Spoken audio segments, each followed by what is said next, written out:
Radi. Selamat pagi, sejawat, Ibu, Bapak, semua yang saya hormati, dan tentu kepada senior saya, Dr. Zainal Abidin, Ketua Umum PBID yang lalu, yang teman saya bekerja sama-sama ketika beliau di PBID, saya di Konsil Kedokteran. Kemarin memang saya diundang diminta oleh 5 organisasi profesi untuk menyampaikan pendapat saya tentang apa dampak yang terjadi dari Undang-Undang Nomor 17 Tahun 2023 untuk disampaikan ke hadapan sidang Mahkamah dari Majelis dari Mahkamah Konstitusi yang sedang melakukan pengujian Undang-Undang Nomor 17 Tahun 2023 tentang kesehatan. Ibu Bapak semua yang saya hormati, kita semua sama tahu bahwa yang mengajukan judicial review atau pengujian undang-undang itu adalah 5 organisasi profesi. Kalau kita melihat kelima organisasi profesi ini, kita semua tahu perannya sejak lama sampai saat ini yang tidak juga habis. Bahkan walaupun juga sekarang dianggap bahwa organisasi profesi itu tidak ada di dalam lingkup kesehatan. Ikatan Dokter Indonesia, PDGI, Ikatan Bidan Indonesia, Ikatan Apoteker Indonesia, dan Persatuan Perawat Nasional Indonesia dengan jumlah anggota yang begitu banyak sebetulnya telah memperlihatkan pengabdian kemanusiaannya selama ini, bahkan sejak sebelum kemerdekaan masing-masing individunya sudah ikut berperan dalam membangun negara ini menjadi negara besar seperti sekarang. Lalu ikut dalam pengisian dan selalu ada di garda terdepan manakala kejadian-kejadian alam, kejadian keseharian, kejadian ribut politik, bahkan juga bencana-bencana lain yang lebih besar seperti pandemi yang kita alami. 5 organisasi ini bukan muncul begitu saja, tapi juga merupakan bagian wakil negara, wakil satu-satunya dari negara, karena hanya diminta satu wakil, hanya dipercaya satu wakil dari negara untuk setiap organisasi serupa di tingkat internasional seperti WMA, FDI, kemudian juga International Confederation of Midwives, kemudian FIP, dan juga ICN. Ini bukti bahwa sebetulnya 5 organisasi profesi ini itu bukan sendirian berdirinya, tapi merupakan bagian wakil dari negara di organisasi yang bersifat internasional. Ikatan Dokter Indonesia misalnya, yang saya ketahui, saya percaya yang lain juga, itu merupakan penggagas berdirinya dari Medical Association of apa namanya Southeast Asian Medicine. Jadi apa namanya itu Ikatan Dokter ASEAN gitu ya. Nah, ini juga anggota dari anggota Organisasi Kesehatan Dunia. 11 Juli 2023 kita ketahui bahwa Undang-Undang Nomor 17 2023 dengan teknik omnibus tentang kesehatan itu diundangkan. Dan 12 Juli 2003 langsung 1 hari setelahnya 5 organisasi profesi ini melakukan pengajuan judicial review atau pengujian undang-undang ke Mahkamah Konstitusi. Memang syaratnya adalah ke Mahkamah Konstitusi, dan pengajuan judicial review adalah bagian dari hak politik setiap warga negara, dan 5 organisasi profesi juga merupakan bagian dari masyarakat atau warga negara. Kenapa melakukan judicial review? Mungkin itu pertanyaannya. Jawabannya adalah karena masyarakat adalah pihak terdampak dalam kelahiran sebuah undang-undang, sebuah regulasi, dan apalagi undang-undang, karena itu tinggi sekali. Dan di dalam masyarakat itu termasuk juga di dalamnya adalah profesi. Kalau kita bicara profesi, di dalamnya adalah organisasi profesi, ada kolegium, dan ada konsil dengan masing-masing tugas, kewenangan, dan tanggung jawabnya. Nah, pengajuan uji formil merupakan bagian yang tidak tidak terpisahkan dari pengujian terhadap sebuah undang-undang. Uji formil adalah pengujian tentang bagaimana undang-undang itu dibuat. Sementara nanti tentang isi undang-undang, pasal per pasal atau ayat per ayat, itu dapat diajukan dalam bentuk uji material. Tapi tentunya yang pertama adalah bagaimana secara formalitas undang-undang ini dibuat, dan itulah uji formil yang dilakukan kali ini adalah terhadap Undang-Undang Nomor 17 Tahun 2023 tentang kesehatan. Kenapa? Karena merasa tidak diberikan partisipasi bermakna atau meaningful participation. Itu adalah istilah resmi yang digunakan jika pihak terdampak, dalam hal ini masyarakat, termasuk organisasi profesi, merasa tidak mendapatkan haknya untuk terlibat di dalam proses pembuatan undang-undang. Kenapa begitu kuatnya protes itu? Kita mesti mengerti bahwa organisasi profesi yang 5 itu telah berjuang seperti yang saya sampaikan tadi begitu lama, dan seringkali justru terendam ketika sedang mencoba membantu orang lain, dan itu membantunya itu adalah dalam jiwa dan raga. Eh, ini adalah merupakan bagian dari sifat dasar yang tidak dikenal banyak orang, bahkan kadang-kadang anggota 5 profesi ini juga lupa nih, bahwa sifat dasar dari 5 organisasi profesi ini adalah altruisme, yaitu mengedepankan pertolongan, bantuan bagi orang lain dengan kalau perlu mengalahkan kepentingan diri sendiri. Gambar ini mencerminkan itu. Dan untuk melakukan atau membuat kegiatan-kegiatan yang seperti ini, maka kematian adalah salah satu risiko bagi pelaksananya, bagi anggota dari 5 OP ini, bagi profesional dari anggota OP ini, dari SDM yang profesional dari anggota 5 OP ini. Kematian itu bisa kita lihat misalnya yang paling dekat adalah saat pandemi COVID-19. Saat itu 756 dokter, 670 orang perawat, 398 bidan tercatat meninggal dunia akibat terkena COVID, menderita COVID, dirawat dan kalah pada COVID saat melakukan pertolongan pada orang-orang yang datang untuk minta pertolongan karena COVID. Jadi ini adalah kematian karena COVID. Jadi profesi ini, 5 profesi ini, ketika mereka 5 profesi ini dan juga pemerintah menganjurkan WFH, work from home, 5 profesi ini juga WFH tapi work from hospital.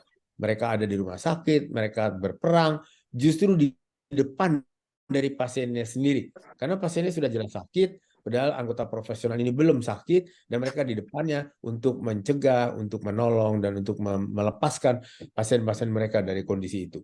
Berita lain tentang kematian, tidak heran kalau kita dokter puskesmas yang meninggal karena perahu terbalik di laut. Saya kira kita cukup sering dengar berita ini. Ketika saya dulu di Konsil Kedokteran Indonesia dan dalam dapat dengar pendapat dengan DPR, saya sampaikan DPR pernah bertanya itu antara tahun 2009-2014, Pak Dokter, Indonesia ini negara maritim, mestinya dokternya tuh bisa berenang. Saya ingatkan bahwa tugas dokter bukan belajar berenang, tapi tugas dokter, dokter gigi, bidan, perawat, apoteker, semua anggota 5 profesi ini tugasnya adalah menolong kemanusiaan. Dan untuk itu dia rela bahwa dia mesti pergi dari satu tempat ke tempat lain dengan perahu, lalu terbalik, dan dia meninggal. Kalau mau minta mereka bekerja sehebat Onassis, saya bilang, berikan mereka perahu seperti yang Onassis punya. Jangan diminta bekerjanya harus tinggi, dengan penghargaan apresiasi yang begitu rendah, tapi mereka juga diberikan transportasi alat hubung yang begitu minim dan berbahaya. Yang lain justru contohnya adalah adik saya sendiri nih, adik maksudnya dalam bidang profesi saya, dokter spesialis paru, perempuan, bekerja bukan di kota tapi bekerja di desa sebagai dokter spesialis, dibunuh di rumahnya. Saya kira ibu bapak semua pernah dengar cerita ini. Artinya tidak ada jaminan keamanan selain tidak pernah ada jaminan kesejahteraan dan kepastian jenjang karir dari semua kita yang ada dalam 5 profesi. Inilah sebabnya bahwa sebagai organisasi terdampak, kelima organisasi profesi ini bersama-sama bersepakat untuk mengajukan pengujian terhadap undang-undang atau judicial review. Nah, kalau kita bicara tadi apa khususnya 5 organisasi, ini adalah organisasi profesi. Organisasi profesi, iya. Apa sih profesi? Profesi adalah pekerjaan yang mengatur dirinya melalui pelatihan yang dibutuhkan secara sistematis, serta melalui disiplin kolegial. Basisnya adalah pengetahuan spesialistik dan teknis, dan memberikan pelayanan ketimbang mencari keuntungan, dipancarkan melalui kode etik. Jadi kalau kita mengatakan kita adalah sebuah profesi, seharusnya adalah kita memiliki kode etik yang di dalamnya tergambarkan bagaimana kita memberikan pelayanan ketimbang mencari keuntungan. Kalau kita tidak punya itu, kita hanya menyebutkan itu sebagai kode etik, tapi bukan mengendahulukan kepentingan pelayanan, sebetulnya itu bukanlah sebuah profesi. Dan profesi ini harus terus-menerus belajar. It's a lifelong learning. supaya kita bisa terus ikut di dalam pengetahuan yang baru. Pada usia segini, saya belum pernah mengalami. Saya pernah dengar, saya pernah baca, pernah diskusi tentang pandemi. 100 tahun yang lalu yang paling hebat yaitu flu Spanyol. Tapi ketika pada tahun 2020 pandemi COVID-19 masuk ke Indonesia, barulah saya belajar, barulah saya tahu, barulah saya mengerti. Itulah yang dimaksud bahwa walaupun umur saya begitu, saya harus belajar. Karena saya berada di tengah-tengah pertempuran dan kita harus terus belajar tentang bagaimana mengatasinya, bagaimana menjaga diri kita, bagaimana membantu menyelamatkan orang dan sebagainya dan sebagainya. Itu adalah lifelong learning, sifat dari 5 organisasi profesi ini. Nah, lalu kalau dia profesi maka tentu anggotanya profesional. Tapi Kronblad mengingatkan kita bahwa being professional, kita bilang kita menjadi seorang profesional, is not the same as acting professionally. Beda dengan memang bersikap profesional. Itu 2 hal yang berbeda. Nah, kita tidak bisa menyatakan semua itu adalah profesional, semua itu adalah profesi, karena sebetulnya bersikap profesional itu sangat jauh beda dari menyatakan bahwa kita itu adalah sebuah profesi, dan oleh karena itu kita adalah seorang profesional. Itu ini mungkin dapat dibaca dari sejarah tentang kutipan Florence Nightingale, seorang perawat yang sangat dikagumi dan menjadi pedoman bagi teman-teman kita di PPNI. Beliau mengatakan nursing is an art, and if it is to be made an art, it requires an exercise as hard preparation as any painters or sculptures work. Jadi keperawatan adalah sebuah seni, dan membuatnya menjadi sebuah seni tadi membutuhkan sebuah kesetiaan dalam pengabdian pekerjaan, kesetiaan dalam terus belajar, kesetiaan terhadap merawat orang, memberikan asuhan pada orang yang luar biasa beratnya, seberat menyiapkan karya seorang pelukis atau pemahat, katanya. Ini adalah kata-kata yang sangat dalam, artinya kalau kita betul-betul memaknainya. Atau Dr. Sir William Osler yang mengatakan the practice of medicine is an art, not a trade, a calling, not a business, a calling in which your heart will be exercised equally with your head. Atau kita mungkin menyatakannya sebagai praktek kedokteran adalah sebuah seni bukan perniagaan, sebuah panggilan bukan perdagangan. Panggilan jiwa maksudnya, di mana hatimu akan berlatih bersama pengetahuanmu. Jadi pakailah kognitifmu juga dengan afektifmu, pakailah pengetahuanmu juga dengan sikap keseharianmu. Itulah yang active professionally. Sejak sekalian, kita masuk jadinya ke dalam kenapa undang-undang ini menjadi materi gugatan dari 5OP. Kita tahu bahwa muatan undang-undang itu sebagaimana tercantum dalam Undang-Undang Nomor 12 tahun 2011 itu adalah sesuatu tentang salah satu dari 5 butir ini yang di kiri atas, yaitu merupakan pengaturan lebih lanjut mengenai ketentuan dari Undang-Undang Dasar 45 atau merupakan perintah suatu undang-undang untuk diatur di undang-undang, atau itu contohnya adalah Undang-Undang Praktek Kedokteran yang merupakan pengejawantahan perintah dari Undang-Undang Dasar 45 atau Undang-Undang tentang Kesehatan. Maka keluarlah Undang-Undang Praktek Kedokteran. Yang C adalah pengesahan perjanjian internasional tertentu atau sebagai tindak lanjut atas putusan Mahkamah Konstitusi dan atau pemenuhan kebutuhan hukum dalam masyarakat. Tentu semua dalihnya adalah untuk kebutuhan hukum dalam masyarakat. Nah, untuk itu ada 5 tahapan yang harus dijalani dalam proses pembentukan undang-undang. Tahap perencanaan, penyusunan, pembahasan, pengesahan, lalu terakhir adalah penggunaan dalam lembaran negara Republik Indonesia. Nah, partisipasi masyarakat yang dinyatakan dengan jelas adalah bahkan dalam tahap perencanaan. Kalau kita mau melihat itu, bahwa di dalam tahap perencanaan itu bahkan butir A yang pertama sekali adalah partisipasi masyarakat. Apakah iya kita tidak dilibatkan dalam kegiatan ini? Nanti kita bahas. Dan di dalam tahapan-tahapan berikutnya tetap bisa diundang untuk mendengarkan pendapat masyarakat sebagai pihak terdampak. Dan di dalam masyarakat itu ada masyarakat yang luas secara bebas, tapi juga ada kelompok-kelompok tertentu sebagai pelaksana dari sebuah undang-undang. Dalam hal ini, 5 organisasi profesi adalah bagian dari masyarakat yang akan menjadi pelaku, yang akan menjadi pelayan dari undang-undang itu untuk dilaksanakan ke tengah-tengah masyarakat. Maka itu juga termasuk pihak yang terdampak. Salahuddin Tunjung Seta dari Fakultas Hukum Gajah Mada menyatakan bahwa ada 154 hak masyarakat dalam pembuatan undang-undang.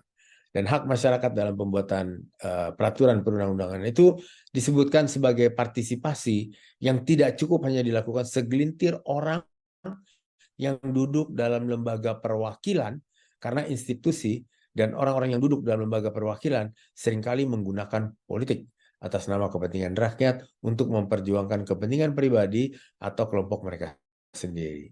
Dan partisipasi masyarakat secara langsung akan membuat 3 dampak penting. Pertama, terhindar dari peluang terjadinya manipulasi keterlibatan rakyat dan memperjelas apa yang dikehendaki masyarakat.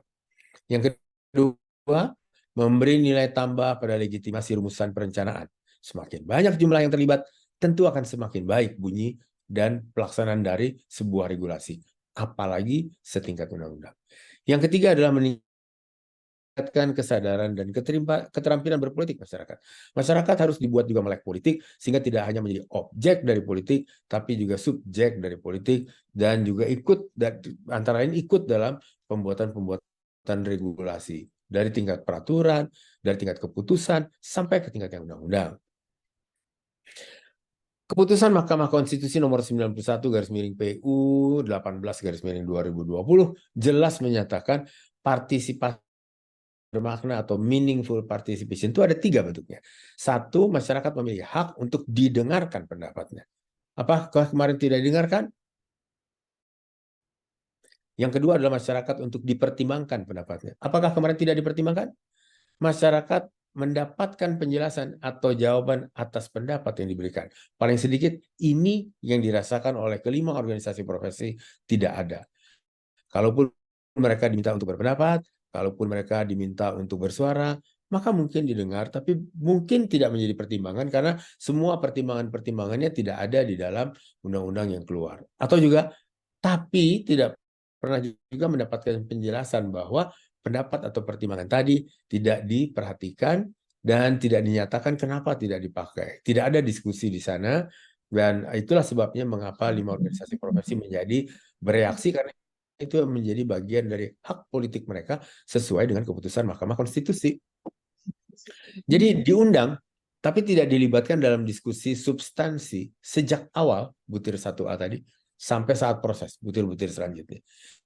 Tidak mendapatkan penjelasan atau jawaban atas pendapat yang ada yang memberikan pendapat, tapi tidak diberikan. Apakah diterima atau tidak diterima? Tapi ketika dilihat di dalam bunyi undang-undang yang ada sekarang, rata-rata tidak ada yang diterima itu. Dan kalau tidak diterima, tidak mendapatkan kepastian. Kenapa tidak diterima? Sehingga rancangan itu kenapa dibahas walaupun ada butir yang tidak diterima. Itu diikuti juga dengan penyampaian surat dari para komisioner Konsil Kedokteran Indonesia yang pertama yang mengabdi pada tahun 2005 sampai 2009, yang kedua 2009 sampai 2014, dan yang ketiga 2014 sampai 2020 kepada Ketua DPR RI, dan tidak mendapatkan respon apapun walaupun menerima bukti bahwa Ketua DPR sudah menerima surat permohonan tadi. Yang berikutnya adalah 2 kali unjuk rasa dari 5 organisasi profesi tidak mendapatkan respon. Padahal organisasi profesi itu berisikan profesional-profesional yang pengabdiannya pada masyarakat melalui pengabdian pada kemanusiaan sudah berjalan sangat lama, setua paling sedikit kalau bukan lebih tua dari umur negara ini. Dan bergabungnya secara spontan 200 guru besar lintas profesi, bukan cuma dari 5 profesi, yang menandatangani surat kepada Presiden dan Ketua DPR RI juga tidak mendapatkan respons. Maka keberatan 5 organisasi profesi kesehatan tadi sekaligus merupakan bagian dari perlindungan terhadap masyarakat. Kalau begini, maka masyarakat mestinya dilindungi karena memang napas organisasi profesi adalah untuk melindungi masyarakat. Dan yang kedua, bahwa ternyata undang-undang itu memang tidak mendengarkan dan tidak mendiskusikan pendapat yang disampaikan, pertimbangan yang disampaikan dari pihak masyarakat. 5 organisasi profesi ini seperti tadi sudah sampaikan adalah identik dan merupakan anggota dari organisasi internasional profesi serupa, resmi sebagai perwakilan negara. Keanggotaannya otomatis wajib, mandatory. Jadi semua anggota wajib terdaftar. Selama ini itu berjalan baik sehingga organisasi profesi ini dapat bertanggung jawab atas semua perilaku dari anggota. Tugas dan tanggung jawabnya adalah melindungi masyarakat dan membina profesi. to protect the people dengan cara to guide the profession, melindungi masyarakat dengan cara melakukan pembinaan profesi. Dia memiliki kepakaran, keterampilan, kewenangan untuk mendapatkan kompetensi yang tersertifikasi untuk masalah kesehatan masyarakat dan individu. Nah, yang terakhir ini. Jika seorang perawat mampu melakukan penusukan pasang infus misalnya, atau membongkar luka untuk perawatan, jika seorang apoteker tahu mana obat yang sudah kadaluarsa, mana tidak, jika bidan melakukan pertolongan di daerah-daerah yang luas di Indonesia ini, dan melakukannya itu dengan cara-cara yang sangat teknis spesifik. Jika dokter gigi punya kompetensi untuk melakukan perawatan rongga mulut, juga mencabut gigi, menambal gigi, atau dokter memiliki kemampuan, kewenangan, dan itu adalah kompetensi untuk menusukkan jarum, menggunakan benang, menyayat, membongkar-bongkar luka, dan tidak ada organisasi profesi yang bertanggung jawab atas kompetensi orang-orang itu, lalu di mana masyarakat bisa terjamin keselamatannya. Ini adalah dasar, sehingga pelayanan kesehatan individu itu merupakan bahaya tersendiri jika organisasi profesi ini tidak terlibat di dalam memberikan pertimbangan. Ini penting. Nah, apalagi keluar surat tanda registrasi itu berlaku seumur hidup, maka berarti tidak ada resertifikasi, tidak ada evaluasi yang secara teratur dilakukan pada setiap individu anggota yang menyatakan dirinya profesi dari organisasi profesi. Ini yang menjadi korban pertama nanti adalah masyarakat. Nah, organisasi ini seperti dikatakan tadi, dia menjalankan kode etik profesi untuk melakukan pengabdiannya pada masyarakat, pada kemanusiaan, dia menjalankannya dengan sesuai dengan kode etik profesi. Dan itu juga dijaga oleh organisasi profesi. Kemudian organisasi ini juga membuat standar pendidikan, standar kompetensi, dan prosedur operasional profesi. Karena profesi ini harus diatur bagaimana cara mendidik untuk mencapai tahapannya, capaiannya, bagaimana capaian itu namanya adalah kompetensi, dan bagaimana setiap prosedur operasional itu harus dijalankan secara bertanggung jawab dan etis. Dan dia melakukan pendidikan keprofesian berkelanjutan untuk terus menjaga agar para anggotanya tetap aman, tetap dengan standar tertinggi ketika melayani masyarakat. Ini barangkali pokok pangkalnya, yaitu ketika Balthazar menyampaikan ada 4 tipe asosiasi profesi, asosiasi profesional. Yang pertama adalah asosiasi profesional untuk keuntungan anggota, yang kuning ini hanya untuk keuntungan anggota, dan dia tidak memiliki kepentingan untuk melayani atau menjaga kepentingan masyarakat. Yang lainnya adalah asosiasi untuk pemberi sebutan. Dia hanya memberi sebutan. Dia juga tidak punya kepentingan untuk menjaga masyarakat. Atau badan sertifikasi. Juga tidak mempunyai kepentingan untuk menjaga masyarakat. Dan juga badan regulasi profesi. Hanya menjaga profesinya saja, tapi tidak memberikan pelayanan itu untuk kepentingan masyarakat. Tidak memberikan itu sebagai bagian dari tanggung jawab utama anggotanya kepada masyarakat. Ini berkali pokok pangkal, sehingga dianggap bahwa ini adalah organisasi profesi yang sama saja seperti ini semua begitu.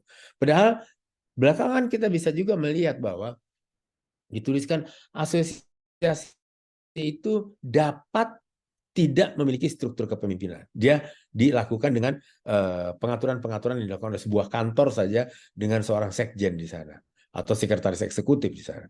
Dan dia dapat hanya merupakan paguyuban saja dari para profesional yang bekerja di dalam ranah yang sama. Dan ini berbeda dengan profesi, yaitu dengan organisasi, yaitu dia memiliki struktur penugasan dan pemimpin yang bertanggung jawab terhadap anggota serta kegiatan. Nah, organisasi kesehatan adalah di dalam bidang kesehatan yang disebut dengan organisasi, ada yang disebut dengan organisasinya adalah dalam bentuk yang organisasi yang seperti ini, bukan dalam bentuk yang disampaikan oleh Balthazar yang mungkin menimbulkan kerancuan dalam pengertian. Nah, kita lihat di sini jadinya organisasi adalah wadah para profesional untuk menjaga marwah profesi, etik, moralitas profesional, dan dia merupakan inisiatif pemerintah karena dia bersifat independen dan dijamin kebebasannya untuk memberikan asupan advokasi yang profesional, berperan aktif untuk membangun kesehatan masyarakat, dan bertanggung jawab serta memberikan penjaminan pada keselamatan pasien atau klien, patient safety. Dan organisasi ini harus tunggal. Dia untuk memberikan kepastian pada masyarakat dan kepada negara. Nah, di dalamnya ada kolegium atau college yang di dalam buku Oxford Language Dictionary disebutkan antara definisi dari kolegium adalah kelompok orang profesional, jadi peer, mitra, gitu ya, bistari yang ada di dalam sebuah organisasi profesi yang terorganisir dengan tujuan, tugas, dan kewenangan yang khusus, yaitu pendidikan. Kolegium dibentuk oleh organisasi profesi untuk menentukan standar kompetensi profesi, menetapkan bagaimana pembukaan sebuah program studi baru dalam disiplin ilmu dia, ilmu apapun itu masing-masing, dan menetapkan standar dan tata cara pembinaan keprofesian berkelanjutan yang tidak dapat dilakukan oleh orang yang walaupun di dalam profesi itu tapi tidak memiliki minat untuk pendidikan. Nggak mungkin. Jadi ini adalah pakar-pakar pendidikan. Apalagi tidak mungkin kolegium itu diisi, beranggotakan atau di bawah sebuah kelembagaan yang tidak sebetulnya sangat kesehariannya mengerjakan pendidikan. Tidak mungkin. Karena ini adalah pendidikan yang tadi pada individual dapat mempengaruhi jiwa dan raga pasien. Disayat misalnya, dipengaruhi secara kejiwaan misalnya. Itu bisa. Dan itu harus betul-betul diatur, dikumpulkan oleh sebuah organisasi yang sangat bertanggung jawab. Itulah organisasi profesi. Dan walaupun nanti sebentar ya, saya masuk dulu ke yang disampaikan oleh Pellegrino. Pellegrino membahas tentang Professional Medical Association, tentang asosiasi dalam bidang kesehatan yang profesi, yang kedokteran yang profesional ya. Disebutkan oleh Pellegrino bahwa kedokteran itu adalah sebuah moral enterprise. Mohon maaf contoh kedokteran karena saya mengambil Pellegrino yang saya punya. Kedokteran itu adalah moral enterprise. Dan asosiasi profesional di kedokteran itu harusnya dibangun dengan bersuarakan, menyuarakan dasar-dasarnya adalah etik. Jadi bukan kumpul-kumpul saja, bukan keseminatan saja, tapi dasarnya adalah etik. Yaitu mendahulukan kepentingan orang dibandingkan kepentingan sendiri, mengedepankan semua yang patut dan menyingkirkan semua yang tidak patut. Ingat beneficence dan non-beneficence, dan kita berbuat adil bahwa semua yang kita lakukan atau kita anjurkan untuk dilakukan sama pada semua orang yang dengan keluhan yang sama. Nah, organisasi atau asosiasi ini harusnya mempromosikan dan memberikan itu semua bagi orang-orang yang mereka layani. Jadi semua apa yang disebutkan tadi etik dan sebagainya itu harus untuk kepentingan orang yang dilayani. Siapa itu? Ya masyarakat. Sedihnya kata Pellegrino adalah ini tidak selalu terjadi. Kenapa? Ada agenda politik, ada agenda ekonomi, dan ada agenda komersial yang mengganggu semuanya itu dan bahkan mencoba mengalahkan etik atau mencoba berdiri di atas etik. Inilah yang mungkin membahayakan buat organisasi profesi yang di bidang kesehatan. Karena kalau itu terjadi, maka yang rugi adalah masyarakat. Nah, walaupun Asosiasi Kesehatan Dunia atau Medical Association ini bernama asosiasi, tapi kalau kita lihat asosiasi ini berdiri tahun 47, misinya adalah untuk mencapai standar internasional tertinggi dari pendidikan kedokteran, ilmu kedokteran, seni kedokteran, dan etik kedokteran, serta pelayanan kesehatan bagi semua umat manusia di muka bumi. Besar, dalam, ya. Dan oleh karena itu dia menghadirkan pedoman etik bagi dokter. Saya bicara dokter, tapi saya percaya bahwa di bidang perawatan, bidan, apoteker, dan kedokteran gigi juga seperti ini karena masing-masing mempunyai induk di dunia, ya. Nah, lihat area layanan yang lain. Area layanan yang lain dari WMA ini adalah hak manusia, adalah tentang pendidikan, profesi, adalah tentang perencanaan SDM, profesi, adalah tentang kebijakan serta kegiatan kesehatan masyarakat, dan advokasi pasien serta dokter, serta kesehatan dan keselamatan kerja. Ini yang menjadi pedoman dan yang dipedomani dan yang dikerjakan oleh organisasi profesi serupa juga termasuk di Indonesia. Tentunya kalau di Indonesia ini adalah oleh IDI, yang lain oleh 4 OP yang lain. Ini dia isinya. Begitu dalam dan begitu penting artinya bagi keselamatan negara. Nah, untuk Indonesia dengan 270 juta penduduk, 17.000 pulau, 700 bahasa daerah, kita sudah memilih bahwa kita sebagai negara kesatuan. Maka sebetulnya registrasi ini tidak dapat dilakukan lokal. registrasi ini harus dilakukan atas dasar negara. Supaya tidak terjadi satu orang anggota profesi yang melakukan kesalahan dapat pindah ke daerah lain tanpa ketahuan. Nah, jadi mestinya registrasinya adalah negara. Dan prosesnya adalah dimulai dari sertifikasi. Sertifikasi ini merupakan sertifikasi kompetensi dan ijazah yang kemudian diregistrasi oleh negara, maka keluarlah lisensi bahwa yang bersangkutan oleh negara diberikan kewenangan untuk melakukan sebuah praktek. Praktek apoteker, praktek kedokteran gigi, praktek bidan, dan praktek keperawatan. Nah, praktek kesehatan ini tujuannya cuma satu, untuk keselamatan pasien. Oleh karena itu, hanya satu organisasi profesi yang mestinya menjadi penanggung jawab dari itu, tunggal mestinya. Karena kalau tidak tunggal atau kolegium badan dalam pendidikan tadi harus independen dan dia ada dalam OP, dia juga harus tunggal dan dalam OP. Kenapa? Karena bila tidak independen dan tidak tunggal, maka masyarakat akan bingung, ragu, dan tidak percaya. Ini dijamin justru oleh Mahkamah Konstitusi dalam putusan nomor 88/PUU 13 tahun 2015.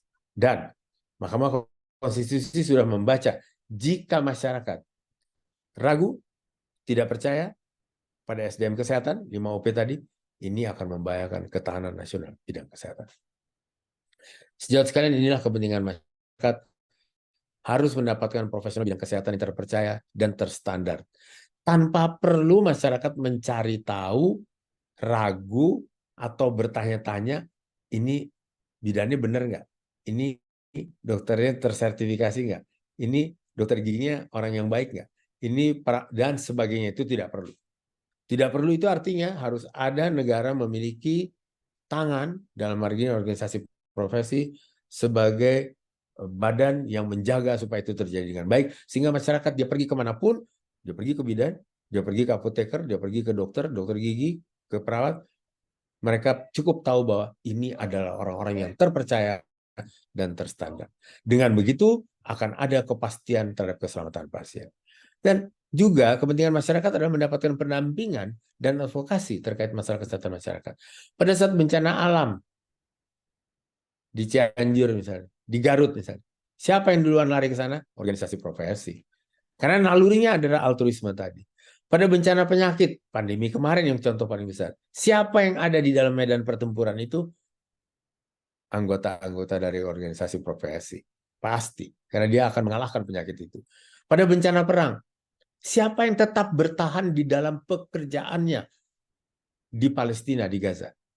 Organisasi profesi. Yang lain bisa kabur, yang lain boleh bawa keluarganya pindah kemana-mana, tetapi yang anggota dari organisasi profesi tetap ada di dalam sana untuk membantu orang-orang yang dalam bencana. Kita lihat betapa nilai kemanusiaan begitu tinggi dan terbukti. Yang juga tidak kalah penting adalah ketika terjadi ancaman industrialisasi kesehatan yang mungkin menghilangkan hak masyarakat. Siapa tempat masyarakat bersandar? Mestinya organisasi profesi ini yang selalu akan memberikan penyimbangan bahwa ini belum perlu. Layanan itu nanti. Layanan ini yang lebih penting buat masyarakat. Jangan beli alat itu dulu, tapi siapkan yang ini dulu. Dan sebagainya, dan sebagainya. Dan masyarakat mestinya mempunyai kepastian dalam pelayanan kesehatan secara umum karena 5 organisasi profesi itu ikut berpendapat, ikut menyuarakan suara profesi dan suara masyarakat di dalam sebuah undang-undang yang dibuat. Sejauh sekarang yang saya hormati, dampak pada kondisi adalah negara kehilangan mitra strategis buat pembangunan, penguatan, dan ketahanan kesehatan bangsa. Masyarakat kehilangan peran partisipasi bermakna. Kenapa? Karena di dalam konsil ada masyarakat yang ikut menetapkan regulasi untuk menjaga keselamatan publik. Tapi sekarang konsil itu tidak lagi independen, tapi di bawah sebuah lembaga.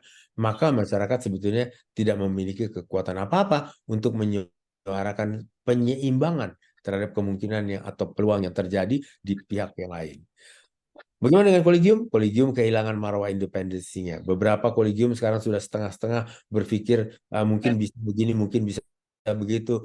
Melupakan bahwa sebetulnya kolegium isinya adalah orang-orang yang memang mempunyai kepedulian, passion dalam bidang pendidikan di profesi itu. Bukan orang siapa-siapa saja yang mau, tidak. Tapi dia betul-betul orang yang teruji dan diakui dia adalah sebuah peer, betul-betul sebuah kelompok orang-orang yang sangat mendalami, mengerti, dan kemudian sebagai pelaksana harian dari sebuah pendidikan.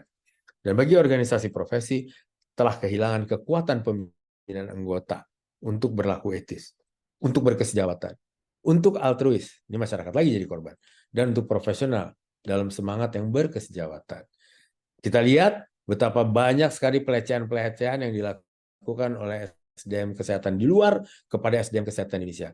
Karena organisasi profesi dilemahkan dan tidak dilibatkan, bahkan tidak ada di dalam narasi dalam undang-undang, maka tidak bisa berbuat apa-apa untuk mengcounter, untuk membalas balik semua tuduhan-tuduhan yang betul-betul sangat melecehkan SDM kesehatan di Indonesia.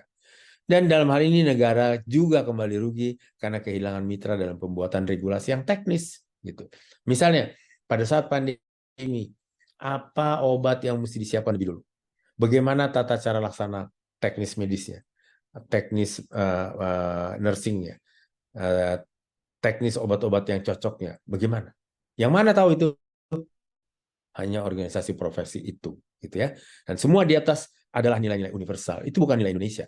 Itu adalah nilai universal yang telah dimulai sejak 400 tahun sebelum Masehi.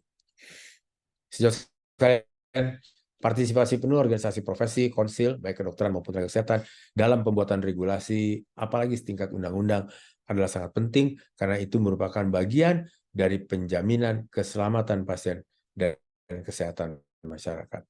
Terima kasih dan silakan memberikan tanggapan atau menyanggah saya. Terima kasih, Dr. Adi.